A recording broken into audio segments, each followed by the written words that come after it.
Norte da Itália, primavera de 1945, Vale do Pó. A fumaça sobe em espirais preguiçosas sobre Castelvecchio, cidade cujo nome Pietro Santini mal consegue pronunciar. O céu está carregado, cor de cinza misturado com poeira de argamassa. É 2 de maio, 2 dias antes do fim oficial da guerra neste pedaço esquecido da Europa. Mas para quem está aqui, com botas afundando na lama e o estômago revirando de fome, o fim ainda parece distante como um sonário impossível. Pietro tem 22 anos e um ferimento que arde como brasas vivas.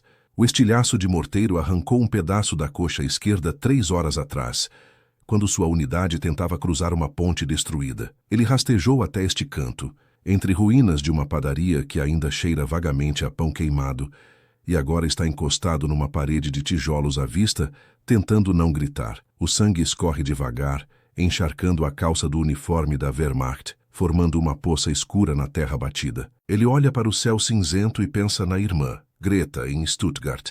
Ela deve estar cozinhando agora, ou talvez procurando lenha entre os escombros do bairro. A cidade inteira virou um cemitério de concreto. Pietro fecha os olhos. Vai morrer aqui, sozinho, num país que não é o dele, lutando por ideais que nunca foram seus. Apenas mais um número, mais um corpo que ninguém vai reclamar. Passos se aproximam, pesados, ritmados. Pietro abre os olhos devagar, tentando focar. 3 silhuetas recortadas contra a luz fraca. Uniformes diferentes dos alemães, brasileiros. Ele ouviu falar deles, os sul-americanos que vieram atravessar o oceano para lutar numa guerra europeia. Pietro tenta levantar a mão, mas não tem força. Apenas espera. Se vão atirar, que seja rápido. O soldado da frente para a 2 metros de distância. Baixo, moreno, rosto marcado pelo cansaço. Ele segura o fuzil com as 2 mãos, mas não aponta. Apenas observa. Pietro tenta falar, mas a voz sai em fio. Wasser, bitte, Wasser. Joaquim dos Santos. Pereira não entende alemão, mas entende sede. Macaé, sua cidade litorânea no Rio de Janeiro, parece pertencer a outra vida. Aqui no Vale do Pó, cercado de morte e destruição, Joaquim carrega 26 anos nas costas e 4 dias sem uma refeição decente. Na mochila, restam apenas uma lata de sardinha enferrujada e meia dúzia de biscoitos que mais parecem pedras. É tudo. Os companheiros ao lado murmuram baixo. Um deles cospe na terra. É alemão, Joaquim, deixa aí. O outro balança a cabeça impaciente. Temos ordem de avançar. Não somos enfermeiros de nazista. Joaquim olha para o rapaz caído. Não deve ter mais de 20 anos. Poderia ser irmão de alguém, filho de alguém. A mão do alemão treme, tentando alcançar a própria garganta. E Joaquim vê naquele gesto tudo o que precisa ver. Desespero humano, dor que não conhece bandeira. Dá um passo à frente. Espera. Os companheiros se entreolham, mas não impedem. Joaquim se ajoelha devagar ao lado do ferido, sente o cheiro metálico do sangue misturado com terra úmida. Tira o cantil da cintura, abre a tampa com cuidado. A água dentro está morna, com gosto de ferrugem, mas é limpa. Ele levanta a cabeça do alemão com delicadeza, apoia no próprio joelho, aproxima o cantil dos lábios rachados. Pietro bebe, tosse, bebe de novo. Os olhos marejam. Ele sussurra algo em alemão que Joaquim não compreende, mas o tom é universal. Gratidão misturada com surpresa. Por que esse homem está me ajudando? Por que não me deixou morrer? Joaquim examina o ferimento. Estilhaço levou músculo e pele, osso à mostra, sangramento constante. Precisa de cirurgia, mas por enquanto precisa de pressão. Ele abre a mochila, pega a única atadura que sobrou. Estava guardando para a emergência, e isso é uma emergência, mesmo que o ferido vista o uniforme errado. Pressiona o tecido contra a carne aberta. Pietro grita, morde o lábio até sangrar, mas aguenta. O fluxo diminui. Joaquim amarra forte, dá 3 nós seguros. Pronto, aguenta aí. O alemão não entende as palavras, mas entende o gesto. Faz que sim com a cabeça. Respiração ainda irregular. Joaquim olha para a mochila aberta. A lata de sardinha brilha sob a luz fraca que atravessa as nuvens. Os biscoitos duros estão embrulhados num pano encardido. 4 dias comendo migalhas. O estômago reclama, dói, protesta. Ele poderia guardar tudo. Ninguém ia cobrar. Mas a mão já está se movendo sozinha, pegando a lata. Abrindo com a faca de combate, o cheiro de sardinha em conserva se espalha. Forte, enjoativo, mas é comida. Joaquim enfia a faca, retira metade do conteúdo, estende para Pietro. Come. O rapaz olha para a lata como se fosse tesouro. Pega com a mão direita. A esquerda não responde. Leva à boca. devora em 4 garfadas desesperadas. Joaquim entrega 2 biscoitos. Pietro mastiga devagar, engole, respira fundo pela primeira vez em horas. Pela primeira vez desde que caiu ali, ele parece acreditar que talvez sobreviva. Joaquim guarda o resto da lata, metade para ele, metade para o inimigo. Matemática simples, humanidade básica. Um dos companheiros se aproxima, baixa a voz, quase sussurrando. Tu acha que ele faria o mesmo? Joaquim limpa a faca na calça enlameada. Não sei, mas eu não sou ele. O sargento aparece na esquina, grita ordens. Joaquim, vamos embora. Deixa o prisioneiro pros médicos. O soldado faz que sim. Levanta devagar. Pietro tenta falar, voz ainda fraca. Danke, danke. Joaquim aponta para o próprio peito. Joaquim, depois aponta para o alemão. Interrogativo. O rapaz entende. Pietro Santini. Joaquim repete baixo, gravando na memória. Pietro. Não sabe por quê. Apenas grava. 2 horas depois, uma ambulância britânica leva Pietro. Joaquim vê a poeira subir na estrada de terra. O pelotão segue em frente. Castelvecchio fica para trás. A guerra continua, mas não por muito tempo. No dia seguinte, Mussolini é executado. Em 1 semana, Hitler está morto. Em 10 dias, a Alemanha se rende. A guerra na Europa termina oficialmente. Joaquim volta ao acampamento, come feijão requentado, dorme no chão duro. Não pensa mais no alemão. Não imagina que aquele rapaz vai guardar seu nome por 28 anos. Pietro acorda num hospital de campanha dos aliados, região de Bolonha. Enfermeiros removem os estilhaços restantes. Limpam a infecção que já começava a se espalhar pela coxa. Ele pergunta por intérpretes, qualquer um que fale alemão. Quando finalmente consegue comunicação, faz a mesma pergunta 3 vezes. Quem me salvou? Um enfermeiro britânico consulta anotações vagas. Brasileiro. Nome Joaquim. Ninguém sabe sobrenome. Ninguém anotou detalhes. São milhares de feridos passando por ali. Centenas de histórias que se misturam e desaparecem. Mas Pietro não vai deixar essa desaparecer. Ele pede papel, qualquer coisa que sirva. Recebe um pedaço de jornal italiano velho, manchado. Com lápis quebrado, escreve em letras trêmulas. Joaquim, brasileiro, Castelvecchio, 2 de maio. Dobra o papel com cuidado, guarda no bolso interno da camisa hospitalar, faz uma promessa silenciosa a si mesmo. Vou encontrar esse homem. Não importa quanto tempo leve, vou agradecer pessoalmente. A guerra termina oficialmente em 8 de maio de 1945. Joaquim embarca de volta ao Brasil em agosto. Navios superlotados, pracinhas exaustos, alguns fisicamente feridos, outros inteiros por fora, mas despedaçados por dentro. Ele desembarca no Rio de Janeiro sob sol escaldante. Pega trem para o interior fluminense, chega em Macaé no início de setembro. A mãe chora agarrada ao seu pescoço. O pai abraça forte, sem falar nada. Os irmãos fazem festa na rua. Joaquim sorri, cumprimenta vizinhos, conta histórias vagas sobre a Itália. Mas à noite, sozinho no quarto que parece menor do que lembrava, ele revive tudo. O cheiro de pólvora, os gritos dos moribundos, o alemão de olhos claros implorando por água. Balança a cabeça na escuridão. Foi só água, foi só comida. Qualquer um teria feito o mesmo. Mas ele sabe que não é verdade. Viu soldados passarem por feridos sem nem olhar. Viu crueldade gratuita dos 2 lados. Ele escolheu diferente, e não sabe bem por quê. Pietro retorna para Stuttgart em outubro. A cidade é um pesadelo de concreto partido. Prédios inteiros desabaram, ruas transformadas em valas de entulho. A família sobreviveu por milagre. A casa onde cresceu virou escombros. O pai morreu no fronte oriental, em algum lugar perto de Stalingrado. A mãe trabalha numa cozinha comunitária dos ocupantes americanos, descascando batatas 12 horas por dia. A irmã Greta casou com um homem que perdeu uma perna em Normandia. Pietro ajuda na reconstrução da Alemanha. Carrega tijolos, limpa destroços, ergue paredes.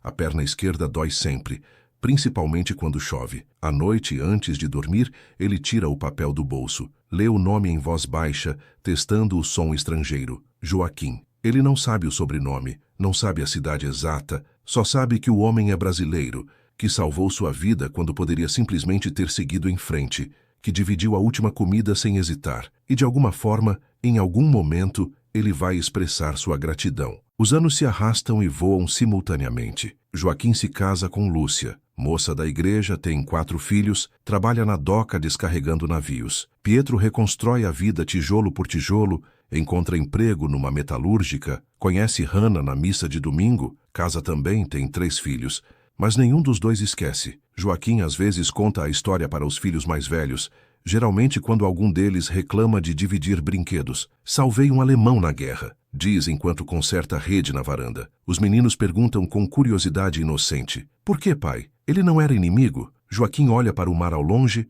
responde devagar: porque era o certo, porque naquele momento ele não era alemão nem inimigo. Era apenas um rapaz ferido precisando de ajuda. Pietro faz o mesmo do outro lado do Atlântico. Conta para os filhos sobre o brasileiro que poderia ter deixado ele sangrar até a morte. Por que ele te salvou, Vater? Pergunta o filho do meio, Ernst, durante jantar. Pietro mastiga devagar o pão preto, escolhe as palavras com cuidado. Porque algumas pessoas escolhem permanecer humanas, mesmo quando a guerra tenta arrancar isso delas. Mesmo quando seria mais fácil, mais seguro, simplesmente seguir em frente. O que nenhum dos dois sabe ainda é que essa história não terminou em Castelvecchio. Ela apenas esperava o momento certo para continuar. 1960. 15 anos após Castelvecchio. Pietro Santini está sentado à mesa da cozinha em Stuttgart. A metalúrgica dispensou os funcionários mais cedo por conta de feriado. Ele tem 37 anos agora, cabelo começando a rarear, a cicatriz na coxa latejando com a mudança de clima. Olha pela janela embaçada. Stuttgart se ergueu das cinzas de forma impressionante. Prédios novos, ruas asfaltadas, lojas iluminadas. O milagre econômico alemão transformou o país. Mas Pietro carrega uma dívida que dinheiro não paga. Uma dívida de vida. Pega caneta e papel timbrado. Escreve no topo: Cruz Vermelha Internacional, Genebra, Suíça. A carta é objetiva. Pietro explica: Guerra, Castelvecchio, 2 de maio de 1945. Soldado brasileiro, nome Joaquim, sobrenome desconhecido, cidade desconhecida, país Brasil. Esse homem me salvou. Preciso encontrá-lo. Assina, coloca no envelope, vai aos correios na manhã seguinte. A atendente pesa a carta, informa que pode demorar meses. Pietro paga o selo sem pestanejar. Eu espero o tempo que for necessário. Volta para casa caminhando devagar, perna doendo. Hannah pergunta enquanto prepara o almoço: você acha que vão conseguir localizar? Ele encolhe os ombros, mas os olhos brilham com esperança contida. Tenho que tentar. Não posso morrer sem agradecer de verdade. Ela seca as mãos no avental, beija a testa dele. Então vamos esperar juntos. 7 meses depois, a resposta chega. Envelope timbrado, cruz vermelha impressa. Pietro rasga com mãos tremendo tanto que quase rasga o conteúdo junto. Dentro, uma folha datilografada em alemão. Localizamos um veterano da Força Expedicionária Brasileira. Nome: Joaquim dos Santos Pereira. Cidade: Macaé. Estado: Rio de Janeiro, Brasil. Endereço em anexo. Pietro lê 5 vezes seguidas. Não acredita. Corre até a sala onde Hannah costura. Encontraram ele. Ela larga o trabalho, abraça o marido que chora como não chorava desde o fim da guerra. Os 3 filhos, ainda pequenos, correm para ver o que acontece. Pietro mostra o papel como se fosse documento sagrado. Este é o homem que me devolveu a vida. Naquela noite, ele começa a escrever a primeira carta verdadeira. Leva 3 horas, refaz 4 vezes até ficar satisfeito. No dia seguinte, um amigo que fala português ajuda a traduzir. A carta atravessa o Atlântico em 18 dias. Chega na casa simples de Joaquim numa tarde de março de 1961. O carteiro entrega pessoalmente. Da Alemanha, seu Joaquim. Joaquim franze a testa, surpreso. Não conhece ninguém na Alemanha. Abre devagar, lê em português: Caro Joaquim, meu nome é Pietro Santini. Talvez não se lembre de mim. Castelvecchio, maio de 45. O senhor me deu água, curativo, comida, salvou minha vida. Nunca esqueci. Espero que esta carta o encontre bem e próspero. Gostaria muito de saber como está. Joaquim senta na cadeira da varanda. Lúcia vê os olhos marejados. O que foi? Ele mostra a carta, voz embargada. O alemão, ele lembra. Depois de tantos anos, ele lembra. E você? Já fez algo simples que mudou a vida de alguém sem perceber? Deixe nos comentários sua cidade e uma história de gentileza que marcou você, porque gestos assim merecem ser lembrados. Joaquim responde na mesma semana. Escreve em português, pede ao professor da escola municipal para revisar e polir. Pietro, claro que me lembro.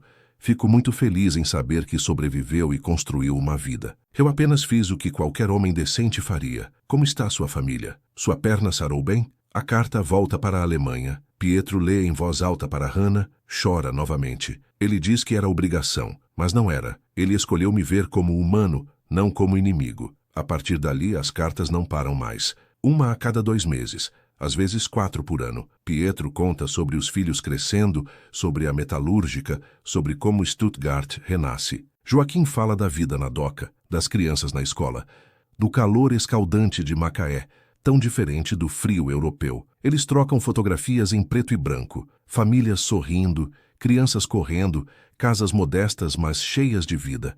2 homens que a guerra juntou por acidente, que a paz manteve unidos por escolha, porque a amizade real não precisa de proximidade física quando há respeito e gratidão verdadeiros. 1967, 22 anos desde Castelvecchio. Pietro tem 44, Joaquim 48. As cartas continuam atravessando o oceano. Pietro escreve: meu filho Ernst perguntou como um inimigo virou amigo. Contei nossa história. Ele não entendeu por que o senhor me ajudou sendo eu do lado oposto. Expliquei. Porque ele viu um homem, não um uniforme. Porque humanidade vem antes de nacionalidade. Joaquim responde: diga a Ernst que todos somos homens primeiro, soldados apenas quando não temos escolha. A guerra nos força a esquecer isso, mas quando lembramos, encontramos uns aos outros novamente. As palavras cruzam oceanos, fusos horários, idiomas diferentes, mas o significado permanece sempre cristalino. Gratidão, respeito,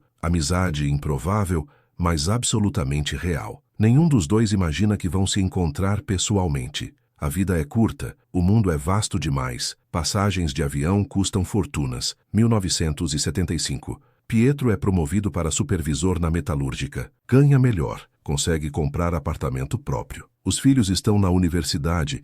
Ele escreve para Joaquim: a vida melhorou consideravelmente, a Alemanha prosperou, mas nunca esqueci de onde vim, de quem me tirou do chão quando eu era apenas destroço humano. Joaquim responde: fico genuinamente feliz por sua família. Aqui as coisas andam devagar, mas andam. Meus filhos também estão grandes. Um quer ser engenheiro, outro professor. Eu vou ficando velho, cabelo branqueando, mas ainda me lembro de cada rosto daquela guerra, principalmente o seu. Pietro guarda cada carta numa caixa de madeira. 63 até agora. Ele conta para Hannah numa noite de inverno: um dia vou conhecê-lo pessoalmente. Vou apertar a mão dele, olhar nos olhos, dizer obrigado de verdade. Ela segura a mão dele, pele enrugada contra pele enrugada. Então vamos começar a economizar. 1982, 37 anos desde Castelvecchio. Pietro tem 59. O cabelo está completamente branco. A metalúrgica oferece aposentadoria antecipada com pensão razoável. Ele aceita. Tem economias modestas, não muito, mas o suficiente para algo que carrega no coração há décadas. Chama Hannah. Quero ir ao Brasil. Ela olha surpresa, depois sorri. Quando? Ele responde imediatamente, como se já tivesse calculado tudo. Logo, preciso ver Joaquim antes que seja tarde demais, antes que um de nós não esteja mais aqui. Pietro escreve a carta mais importante de todas. Joaquim, estou velho. A perna dói constantemente, mas quero vê-lo. Posso visitá-lo? Pago minha passagem, não quero incomodar. Só quero apertar sua mão, olhar nos seus olhos, dizer obrigado pessoalmente. Depois de uma vida inteira guardando isso no peito, preciso soltar. A carta parte. Ele espera a resposta como criança espera Natal. A resposta de Joaquim chega em 5 semanas. Pietro abre com mãos tremendo. Pietro, venha. Minha casa é sua casa. Traga Hannah. Ficarão aqui o tempo que quiserem. Vou buscá-los na rodoviária. Será uma honra receber vocês. Pietro lê para Hannah. Os dois decidem. Vão em 1983. Compram passagens em abril. Frankfurt, São Paulo. Depois ônibus até Macaé. Viagem de 30 horas. Pietro não se importa minimamente. Cruzaria o mundo a pé se fosse preciso. Conta os dias no calendário da cozinha. Marca cada um com caneta vermelha. Faltam 90 dias. Depois 60. Depois 30. Depois 10. Depois amanhã. Joaquim também se prepara. Pinta a casa. Compra lençóis novos no centro. Lúcia cozinha doces. Separa o quarto dos fundos para os hóspedes. Os filhos já adultos vêm visitar. Pai, o alemão realmente vem? Joaquim confirma enquanto conserta o portão. Vem. Depois de carregar isso por quase 40 anos, ele vem. O filho mais velho, Marcelo, franze a testa. Por que é tão importante para ele? Joaquim escolhe as palavras com cuidado. Porque eu dei comida para ele uma vez. Que ele guardou isso por uma vida inteira. Isso me ensina que gestos simples criam raízes profundas.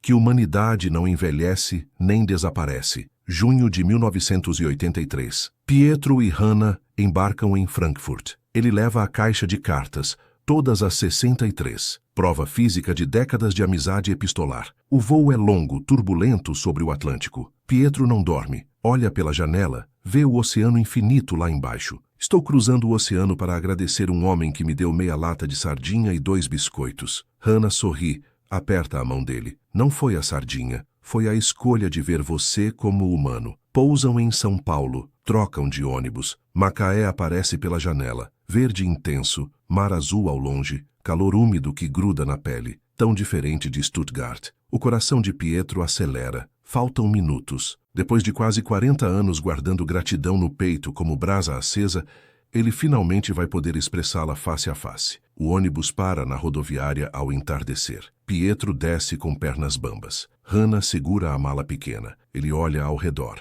E ali, encostado num poste, está um homem de cabelos completamente brancos, camisa clara, mãos nos bolsos, 68 anos, rosto marcado pelo sol e pelo tempo, olhos fundos, mas brilhando. Joaquim dos Santos Pereira. Pietro larga a mala. Caminha devagar, depois mais rápido. Joaquim abre os braços.